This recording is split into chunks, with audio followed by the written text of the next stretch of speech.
Media recognises the Gundagura and Wiradjuri people on which this video takes place. Good afternoon, Mr. Didgery.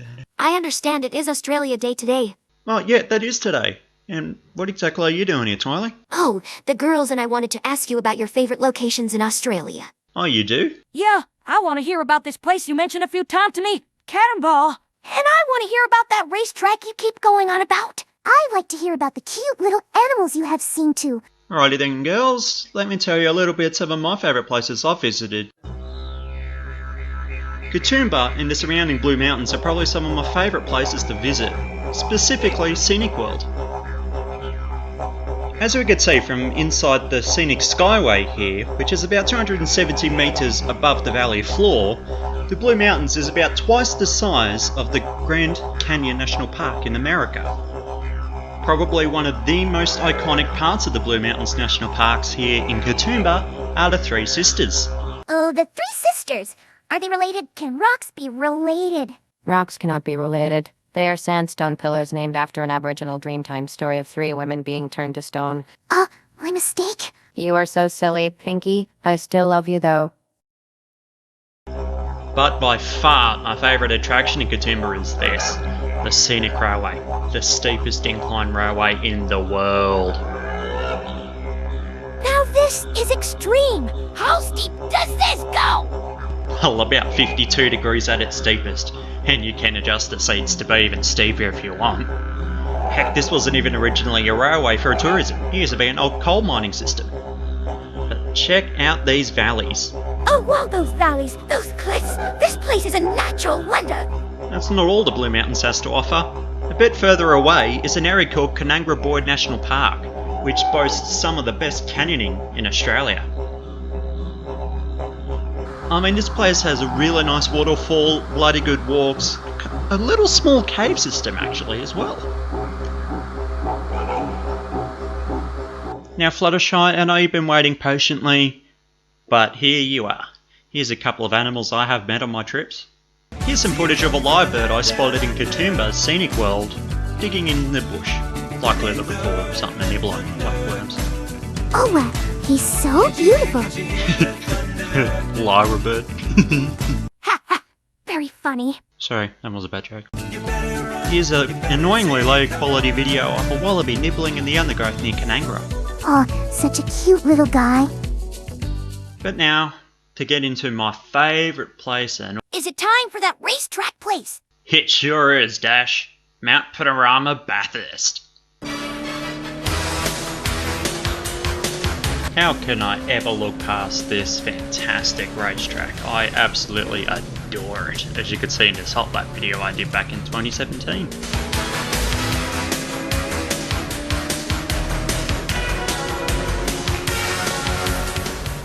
May you please give us a track tour?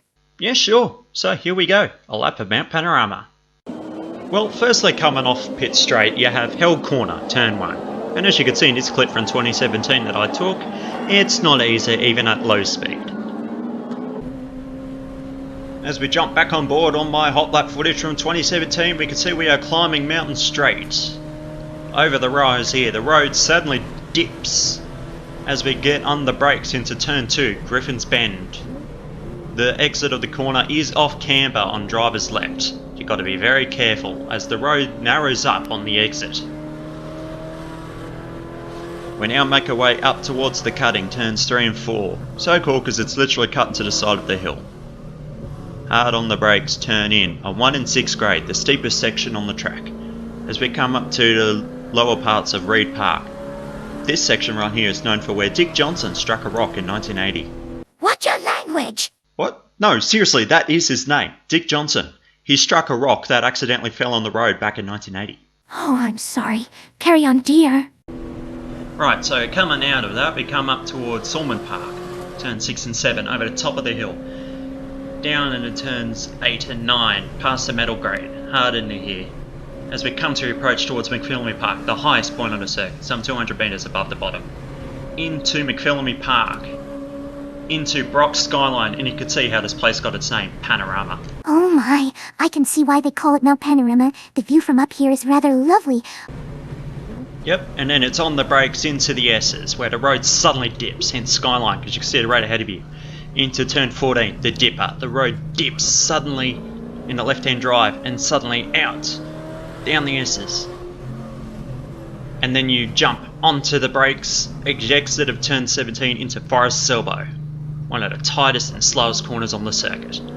Onto the long, fast Conrod Straight, the longest and fastest straight in Australasian motorsport. The V8 supercars can reach a top speed of 300 km per hour here. Up, over the rise, hard foot to the floor. Up ahead you see the chase. A section of road that was added in 1987 after a freak accident the year prior. Mike Bergman was killed in the 1986 Bathurst 1000. He was only 39. Since then, the chase was added to slow the cars down, leading into the final section of the track. Yeah, sorry to bring that down, but I just thought I really needed to put that tribute in for why the chase is here. But anyway, we're on the brakes. Into the kink. Turn in on the curb. Careful on exit. There used to be a sand trap on the outside here at the end of turn 22, but not anymore. Don't hit that wall. Under the Armoural Bridge, on the brakes into Murray's Corner, the lowest part on the circuit. Simple right-hander? Well, just ask some drivers who got it wrong there very easily. And across the line, and that is a lap of Mount Panorama. Well, anyway, I hope you girls enjoyed my little nostalgia trip about some of my favourite places in Oz. Thank you, Mr. Didgery. Now have a great Australia day, mate. Thank you, and I will. And I hope you guys enjoyed this anyway. I've been Didgery, and I will see you next time.